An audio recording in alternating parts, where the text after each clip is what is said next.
Três notícias estão moldando a semana mais perigosa da geopolítica do Oriente Médio em anos. Primeiro, Trump está ameaçando abertamente bombardear a ilha de petróleo do Irã novamente, e desta vez ele diz que pode ser só por diversão. Segundo, o ministro das Relações Exteriores do Irã confirmou que Rússia e China estão fornecendo cooperação militar a Teherã enquanto a guerra escala. E terceiro, Trump está discretamente suspendendo sanções ao petróleo russo para evitar o colapso dos mercados globais de energia, enquanto promete que elas voltarão assim que a crise com o Irã terminar. Esses três desenvolvimentos não são isolados, eles estão conectados e juntos revelam com que velocidade a ordem global está mudando agora. Vamos começar pela declaração mais explosiva do fim de semana. Falando à NBC News no sábado, 14 de março, o presidente Donald Trump ameaçou atacar a ilha de Karg, no Irã, novamente. E é aqui que a coisa fica verdadeiramente extraordinária. Trump disse, e essas são as palavras dele: podemos bater lá mais algumas vezes, só por diversão. A ilha de Karg não é um alvo qualquer. Ela é o coração pulsante da infraestrutura de exportação de petróleo do Irã. Cerca de 90% das exportações de petróleo bruto do Irã passam por essa ilha. Destruí-la de forma significativa não prejudica apenas o Irã. Isso manda ondas de choque pelos mercados globais de energia, porque cada barril que o Irã não consegue exportar aperta o fornecimento para o mundo inteiro. Trump havia enquadrado anteriormente os ataques americanos a Karg como alvos de ativos militares.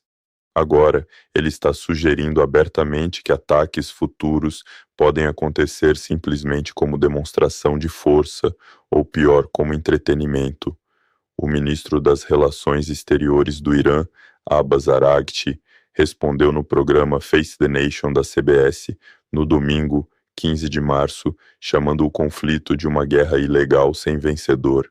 Há pessoas sendo mortas apenas porque o presidente Trump quer se divertir. Foi isso que ele disse, declarou Araghchi. Independentemente da sua posição sobre o conflito subjacente, a linguagem que está vindo da Casa Branca é diferente de tudo que já vimos de um presidente americano durante um engajamento militar ativo. Isso sinaliza que Washington não está operando sob restrições estratégicas rígidas no momento, e isso por si só deveria preocupar qualquer pessoa que acompanha a estabilidade global. Agora é aqui que o quadro se torna significativamente mais complicado. No mesmo dia em que Trump ameaçava ataques à infraestrutura de petróleo iraniana, o ministro das Relações Exteriores do Irã estava concedendo entrevistas confirmando algo que os governos ocidentais têm evitado cuidadosamente dizer em voz alta: Rússia e China estão fornecendo cooperação militar ao Irã. Araghchi disse à MS Now no sábado que Teherã tem tido estreita cooperação com Moscou e Pequim, política, econômica e militar. Ele não foi vago sobre isso, ele usou a expressão cooperação militar diretamente.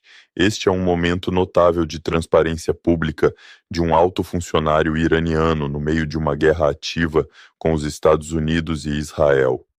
O próprio Trump reconheceu na sexta-feira que Putin provavelmente está ajudando o Irã um pouco, enquadrando isso como um espelho da ajuda americana à Ucrânia. O relacionamento entre Irã e Rússia vem se construindo por anos. O Irã forneceu à Rússia drones Shahed, as próprias armas que Moscou tem usado para atacar cidades ucranianas, e os dois países até estabeleceram instalações de fabricação de drones em solo russo. Em 2021, o Irã assinou um acordo de cooperação econômica de 25 anos com a China, no valor de centenas de bilhões de dólares, construído em grande parte em torno do petróleo iraniano fluindo para as refinarias chinesas. O que estamos assistindo agora é essa estrutura de aliança sendo testada em tempo real por uma campanha militar americana. O Estreito de Hormuz, a estreita via navegável entre o Irã e Omã, que carrega cerca de 1/5 do petróleo e gás mundiais, tornou-se o ponto focal. Araghchi confirmou que o Irã restringiu a passagem para petroleiros e navios americanos e israelenses e de seus aliados. Os preços do petróleo dispararam para mais de US$ 100 por barril como consequência direta, e os efeitos econômicos em cascata estão começando a ser sentidos nos mercados da Europa, Ásia e Américas. E isso nos leva à terceira notícia, que amarra tudo de uma forma que levanta sérias questões sobre a coerência da política externa americana no momento.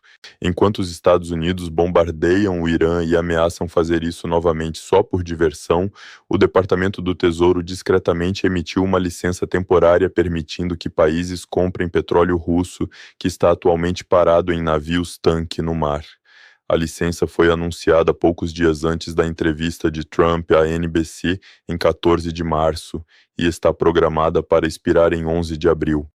Uma isenção separada foi concedida na semana anterior, especificamente permitindo que a Índia compre petróleo bruto russo já carregado em navios para compensar as interrupções no fornecimento vindas do Oriente Médio. A justificativa de Trump é direta: o mundo precisa de petróleo, o Irã está bloqueando parte do fornecimento e o petróleo russo pode preencher a lacuna. Eu quero petróleo para o mundo. Eu quero petróleo, disse ele. Mas aqui está a ironia geopolítica que você não pode ignorar. Os Estados Unidos passaram 3 anos construindo um regime de sanções contra o petróleo russo, especificamente projetado para privar Moscou da receita de que precisa para financiar sua invasão da Ucrânia.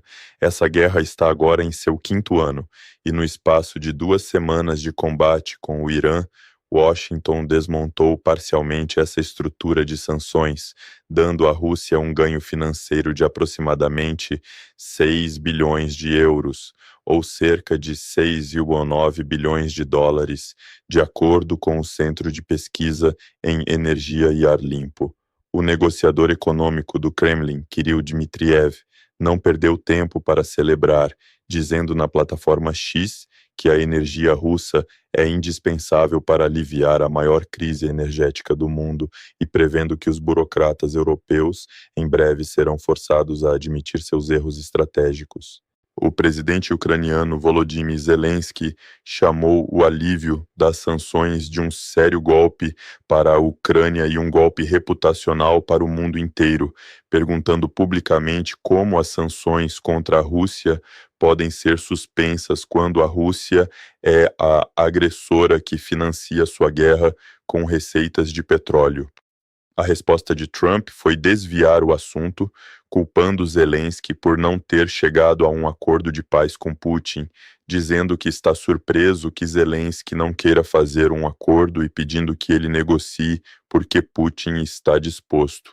O Kremlin, enquanto isso, está assistindo a tudo isso se desenrolar a partir de uma posição de conforto inesperado. Uma guerra entre seus 2 principais adversários, os Estados Unidos e o Irã, está gerando bilhões em receitas adicionais de petróleo para Moscou, enquanto simultaneamente sobrecarrega os recursos diplomáticos e militares de Washington.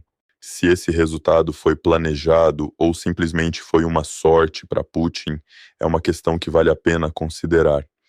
Se você acompanha este canal porque quer análises que vão além das manchetes, que conectam os pontos entre o que está acontecendo em Teherã, Moscou, Washington e Pequim, então reserve um segundo agora e se inscreva.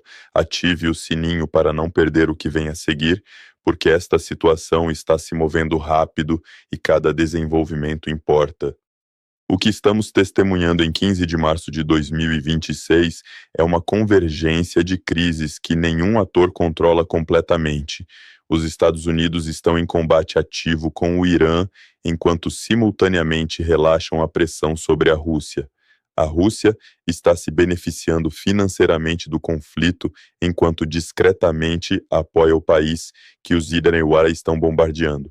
A China tem laços econômicos profundos com o Irã por meio de um acordo de petróleo de longo prazo que dá a Pequim um interesse direto em como essa guerra termina. E o Irã está jogando sua única carta importante, o Estreito de Hormuz, com precisão suficiente para evitar um colapso completo enquanto mantém os mercados globais de energia em alerta. O comentário só por diversão de Trump, qualquer que seja sua intenção, aterra nesse contexto não como bravata, mas como um sinal de que os Estados Unidos estão dispostos a escalar sem um ponto final definido, e essa é a parte desta história que merece mais atenção. O que acontece com o prazo de 11 de abril do alívio das sanções russas se a guerra ainda estiver acontecendo? O que acontece com os preços globais do petróleo se a ilha de Karg for atingida novamente? E como é a cooperação militar da China e da Rússia com o Irã na prática, longe dos holofotes? Deixe sua leitura sobre tudo isso nos comentários.